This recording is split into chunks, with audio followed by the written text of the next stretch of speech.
আজি মই একাদশ শ্ৰেণীৰ গণিতৰ প্ৰথমটো অধ্যায় সংহতি শিকাম। ভিডিঅ'টো স্কিপ নকৰাকৈ চাই থাকিব।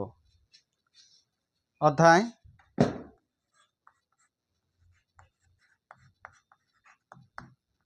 ওৱান সংহতি, ইংৰাজীত কোৱা হয় সেটস। এতিয়া সংহতি কাক বোলে? সংহতিনো কি? সংহতি হৈছে কিছুমান সুনিৰ্দিষ্ট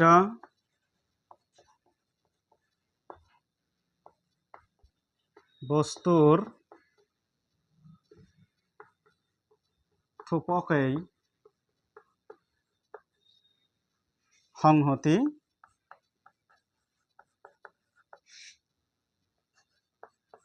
বোলে। কিছুমান সুনিৰ্দিষ্ট বস্তুৰ থোপকেই সংহতি বোলে। এইটো হ'ল সংহতিৰ সূত্ৰ। যেনে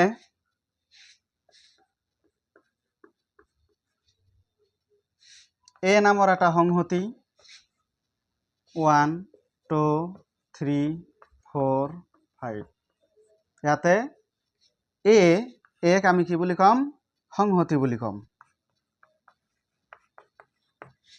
আৰু 1 2 3 4 5 এই প্ৰত্যেকটাকে একেকোটা কি বুলি কম? মৌল বুলি কম।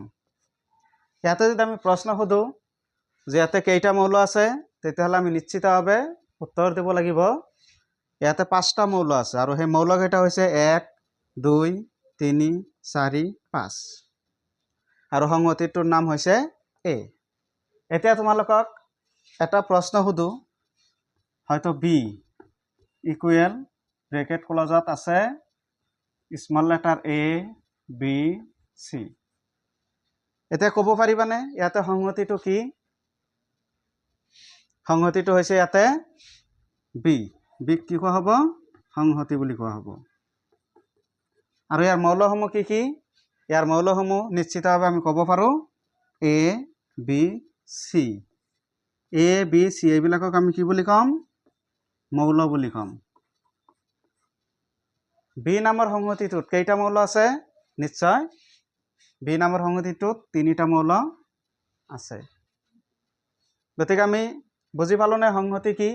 যে সংহতি হৈছে কিছুমান সুনিৰ্দিষ্ট বস্তুৰ থোপ। কিছুমান সুনিৰ্দিষ্ট বস্তুৰ থোপেই হৈছে সংহতি। ইয়াতে এ নামৰ সংহতিটোত 1 2 3 4 5 এই সংখ্যাকেইটাৰ এটা থোপ আছে। গতিকে এই থোপটো হৈছে এ নামৰ এটা সংহতি। ঠিক একেদৰে বি এ বি চি এই মৌলকেইটা লৈ সংহতিটো গঠিত হৈছে। গতিকে ইয়াতে এ বি চি এই মৌল তিনিটাৰ এটা থোপ হৈছে বি নামৰ এটা সংহতি। বুজি পালানে? এইটোৱে হৈছে সংহতিৰ সংজ্ঞা। তাৰপিছত আমি কি শিকিম? এই যে মৌল বুলি ক'লো, মৌল কি?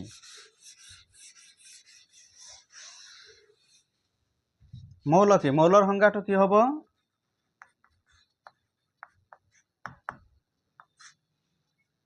মৌল হৈছে যাৰ দ্বাৰা সংহতি এটা গঠিত হয়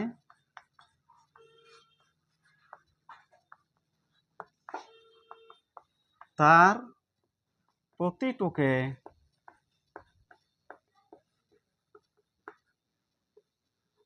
একোটা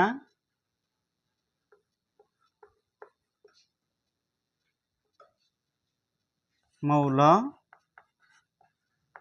বা উপাদান, ইংৰাজীত কয় ইলেমেণ্ট।